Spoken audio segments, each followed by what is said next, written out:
नमस्कार, आदाब, सत श्री अकाल। दोस्तों, हाल ही में गोविंदा की पत्नी सुनीता आहूजा ने अपने पति को अपने पति के करियर में मिलती हुई असफलताओं और बाकी परेशानियों के बारे में काफ़ी कुछ कहा। सुनीता का कहना है कि गोविंदा के करियर को उनके चमचों ने बर्बाद किया है। उनका कहना है कि गोविंदा का एक वकील है और भी कुछ लोग हैं जो हमेशा उनके आसपास रहते हैं और इन लोगों की गलत सलाह और चमचागिरी की वजह से ही गोविंदा के करियर की यह दशा हुई है।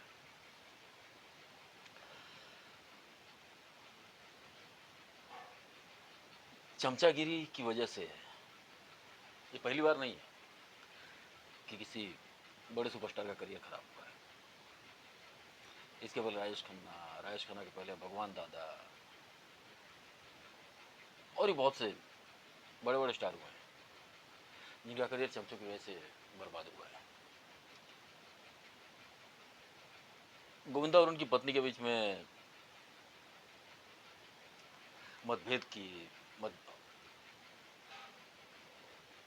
और भी बहुत सी बातें हैं जो गोविंदा और उनकी पत्नी के बीच में हाल ही में नजर में आई है। कई पत्र पत्रिकाओं में न्यूज में भी ऐसी खबरें उड़ती आ रही। पहले ये खबर चल रही थी कि इन दोनों का तलाक होने वाला है। संबंधों के बीच में उतार चढ़ाव की बातें तो बहुत सी बातें सामने आई हैं।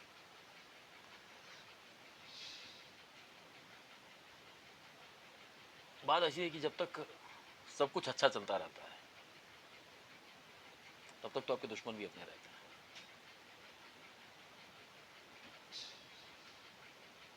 मिड एटीज में गोविंदा फिल्म इंडस्ट्री में आते हैं और आते ही गोविंदा को वो सफलता मिलती है, ऐसी अप्रत्याशित सफलता मिलती है जिसकी शायद ही कोई कल्पना करता है।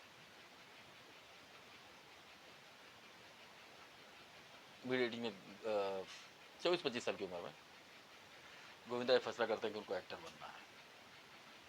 रोशन तनेजा के एक्टिंग स्कूल में जाकर एक्टिंग सीखते हैं, डांस की प्रैक्टिस करते हैं, डांस में भी अपने आप को पूरी तरह पारंगत करते हैं। इसके बाद जब वो फिल्म इंडस्ट्री में एंट्री लेते हैं तो जैसा कि सबके साथ होता है, ये उम्मीद गोविंदा को भी नहीं थी कि उनको एज हीरो ब्रेक मिलेगा। गोविंदा ने कई फिल्में विलेन साइन की थी, वो भी सपोर्टिंग विलेन, छोटे छोटे कैरेक्टर, विलेन के चमचे का और ऐसे बहुत छोटे छोटे कैरेक्टर्स के तौर पे उन्होंने फिल्में साइन की थी। इसी बीच होता यह है कि मिथुन चक्रवर्ती एक फिल्म कर रहे होते हैं, इल्जाम, जिसमें वो लीड कर रहे होते हैं। इल्जाम के प्रोड्यूसर थे प्रहलाद जिलानी। उनके साथ मिथुन के कुछ मतभेद होते हैं और मिथुन इल्जाम छोड़ देते हैं। उस भूमिका के लिए एक ऐसे एक्टर की जरूरत थी जो डांस में बहुत अच्छा हो। प्रहलाद जिलानी गोविंदा की वीडियो देखते हैं, किसी के जरिए गोविंदा प्रहलाद जिलानी के पास पहुँचते हैं, गोविंदा की वीडियो देखते हैं, उनको डांस वांस उनको बड़ा पसंद आता है और प्रहलाद जिलानी गोविंदा को उसमें ब्रेक देते हैं। इसी के साथ गोविंदा को उनके मामा आनंद आहूजा की एक फिल्म मिल जाती है, लव 86। दोनों फिल्में आसपास ही रिलीज होती हैं और दोनों ब्लॉकबस्टर होती हैं। और जो गोविंदा विलन के रोल ढूंढ रहे थे और छोटे मोटे सपोर्टिंग रोल ढूंढ रहे थे, अचानक वो बहुत बड़े स्टार बन के सामने आ जाते हैं। एक तो कम उम्र, उसको इतनी बड़ी सफलता, और गोविंदा उसके बाद मेहनत बहुत करते हैं, कई फिल्में एक साथ काम करते हैं, दिन रात शूटिंग करते हैं, दिन रात काम करते हैं, बहुत मेहनत करते हैं, एक बड़े स्टार बन के सामने आते हैं। 80s निकलता है, आ जाता है 90s में डेविड धवन के साथ उनकी जोड़ी हिट हो जाती है और पूरे 90s में 1990 से लेके लगभग 2001 तक एक छत्र चलता है गोविंदा का। ये वो सफलता थी जिसका बड़े बड़े स्टार सपना देखते हैं। गोविंदा को वो सफलता मिल जाती है। अब पता नहीं गोविंदा ने आसानी से मिली हुई सफलता को बहुत हल्के में ले लिया था या क्या वजह थी कि इसके बाद गोविंदा वो गलती कर जाते हैं जिसके बाद इस बारे में कुछ सोच भी नहीं सकता है। अच्छा खासा चलता हुआ करियर एक छत्र राज चल रहा है। एक तरफ तीनों खान है, अजय देवगन है, अक्षय कुमार, ये सारे उनकी उनकी उम्र के अभिनेता एक तरफ गोविंदा का एक छत्र राज चलता है, कॉमेडी किंग बन के सामने आते हैं। लेकिन इसके बाद होता यह है, कांग्रेस से गोविंदा को टिकट ऑफर होता है 2004 के इलेक्शन में। कांग्रेस गोविंदा को ये कहना है कि उनके पास सीधे सोनिया गांधी का फ़ोन आया था, चाहे जिसका भी फ़ोन आया हो, गोविंदा को कांग्रेस विरार से टिकट ऑफर करती है। गोविंदा इलेक्शन लड़ते हैं। भारतीय जनता पार्टी के कद्दावर नेता राम नाईक के सामने वो खड़े होते हैं और भारी मतों से जीत भी जाते हैं। काश गोविंदा ने इसके पहले अमिताभ बच्चन का हास्य देख लिया होता कि अमिताभ बच्चन राजनीति में गए थे और किस तरह से राजनीति से उनको वापस आना पड़ा। और वो तो अमिताभ बच्चन थे कि वो सस्टेन कर गए। उनके साथ एक अच्छी बात यह भी थी कि अमिताभ जब राजनीति में थे तब भी उनकी फिल्में आ रही थी, आखिर रास्ता, मर्द, गिरफ्तार, ये वो फिल्में थी जो तब आई थी जब अमिताभ कांग्रेस से एमपी थे और राजनीति में थे, और ये तीनों फिल्में हिट हुई थी। तो अमिताभ पूरी तरह से इंडस्ट्री से बाहर नहीं हुए थे। लेकिन गोविंदा के 2004 के बाद दिक्कत हुआ, कोई फिल्म आई तो आई, वो पूरी तरह से उन्होंने वो राजनीति में चले गए। और वहाँ भी राजनीति में कैसे गए, क्या किया, क्योंकि पार्लियामेंट में गोविंदा की अटेंडेंस बहुत कम रही। शादी को भी संसद गया हूँ, तो हुआ ये कि राजनीति अब क्या वजह थी क्या नहीं थी, गोविंदा ने राजनीति छोड़ दी, फिर फिल्मों में वापस आए। और ये 4-5 साल का जो गैप है ये गोविंदा को बहुत भारी पड़ा। और वापसी करने के बाद भी गोविंदा जो फिल्में कर रहे थे वो कुछ खास चल नहीं थी, चाय गरम और पता नहीं क्या क्या कुछ ऐसी इसी तरह की फिल्में थी। इस बीच गोविंदा का काम आते हैं सलमान खान। सलमान खान उनको पार्टनर में एक बड़ा रोल ऑफर करते हैं, जो रोल पहले बहुत छोटा था, लेकिन सलमान खान ने डेविड धवन को बोल के वो रोल बड़ा करवाया, अपने समकक्ष एक भूमिका गोविंदा को दी और पार्टनर हिट भी हुई। लेकिन गोविंदा उसका फ़ायदा नहीं उठा पाया। उसके बाद फिर गोविंदा ने वही गलतियाँ की, बेतुकी फिल्में की और कुछ खास फ़ायदा नहीं हुआ। याद देखिए, गोविंदा की पत्नी ने सुमिता ओझा ने कहा भी कि गोविंदा को अपनी उम्र के मुताबिक भूमिका करनी चाहिए, और ये सच है। गोविंदा आज भी वही उसी तरह के रोल ढूंढते हैं। वो यही चाहते हैं कि उनको उसी वही राजा बाबू या कुली नंबर 1, साजन चले ससुराल की तरह के रोल मिले, उसी तरह की फिल्में मिले और वो फिल्में हिट हों। ये तो अब संभव नहीं है, दौर बदल चुका है। और यहाँ थोड़ी पति पत्नी के रिश्तों की बातें करते हैं।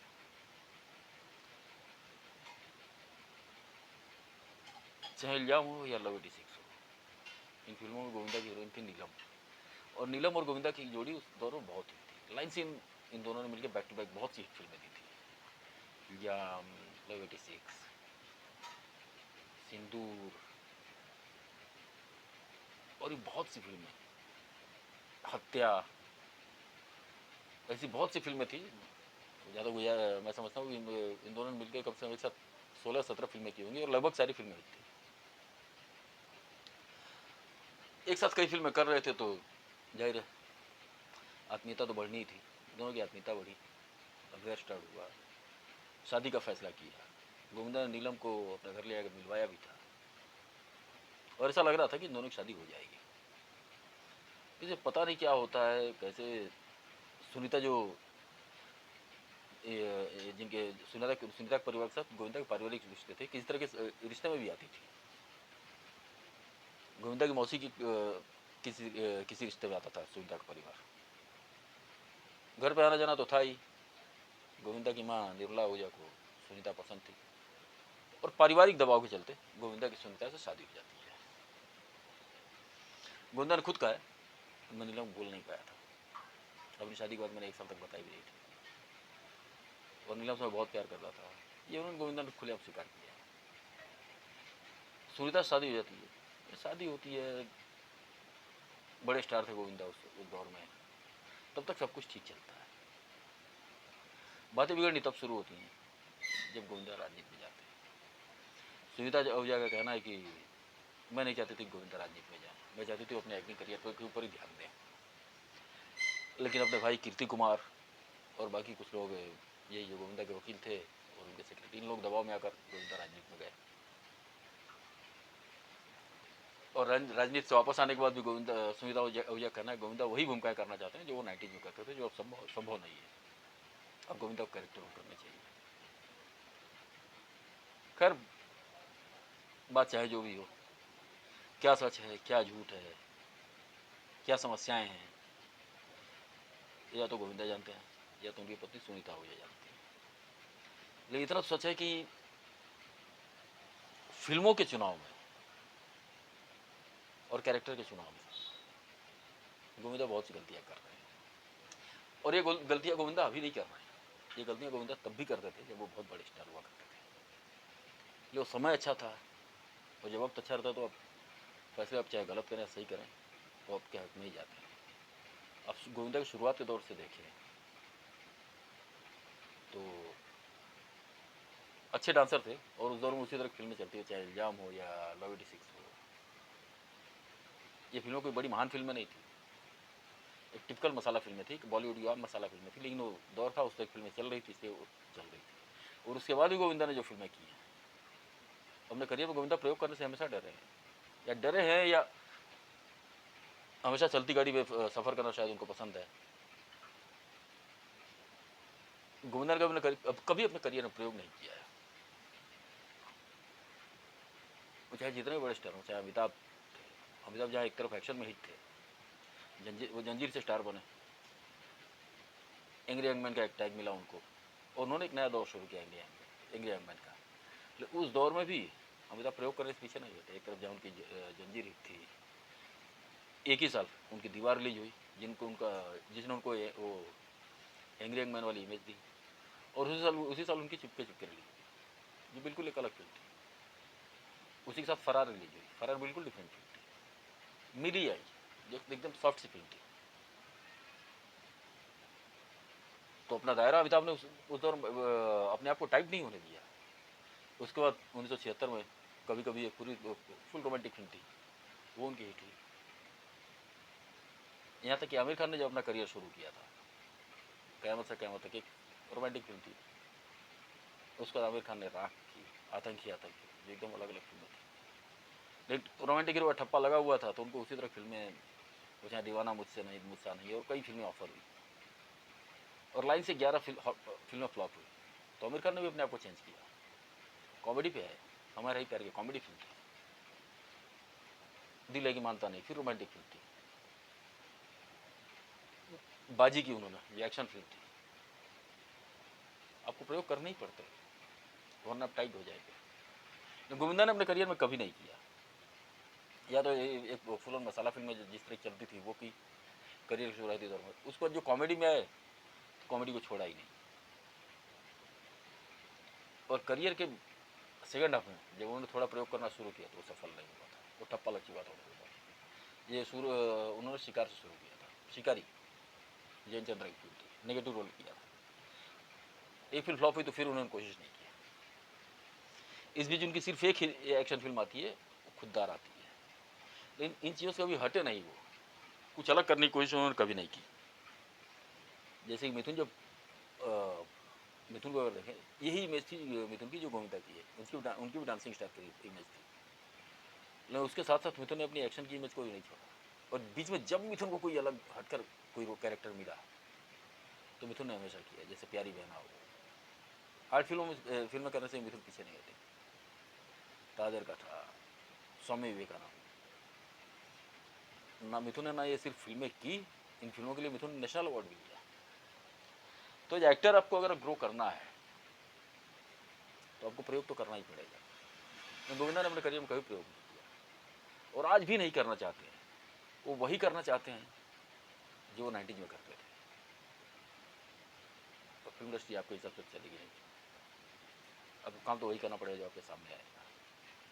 और इस बीच अगर आपको सिर्फ मसाला रोल मिल रहा है या सिर्फ एक तरह के रोल मिल रहा है, तो आपको अपने लिए वैरायटी ढूंढनी पड़ेगी। जब आप स्टार हैं, आप उस पोजीशन पे हैं कि आप ये कर सकते हैं। आप अपने राइटर्स को बुला के अपने लिए कैरेक्टर भूमिकाएँ लिखवा सकते हैं, लेकिन गोविंदा ने अपने लिए कभी नहीं किया। और शायद यही वजह है कि आज एक टैलेंटेड एक्टर होने के बावजूद निर्विवाद रूप से गोविंदा अपनी पीढ़ी के सबसे बेहतरीन अभिनेता है। लेकिन इतनी सारी अच्छे डांसर हैं, अच्छे एक्टर हैं, हर तरह की भूमिका करने में सक्षम है। ये सारी भूमिकाएँ, ये सारी खूबियाँ होने के बावजूद आज उनके पास काम नहीं है। यहाँ तक कि वो खुद भी जो फिल्म प्रोड्यूस कर रहे हैं, चाहे आ गया हीरो या फिर जो उनके लिए फिर उनका साथ देने के लिए पहला नीलाजी सामने आए और रंगीला राजा बना, तो उसमें भी उसी तरह की मतलब कोई नयापन नहीं था। और ये वजह था कि यही वजह है कि ये फिल्में फ्लॉप हुई। खैर, उम्मीद तो यही करते हैं कि गोविंदा को अच्छी भूमिका मिलेंगी, कुछ अच्छे रोल मिलेंगे और फिर वो उन्हीं बुलंदी और पहुँचेंगे जहाँ वो 90s में थे। आज के एपिसोड में इतना ही। अगले एपिसोड में किसी और विषय पर चर्चा करेंगे। तब तक के लिए आप लोग अपना ख्याल रखिए। धन्यवाद। नमस्कार।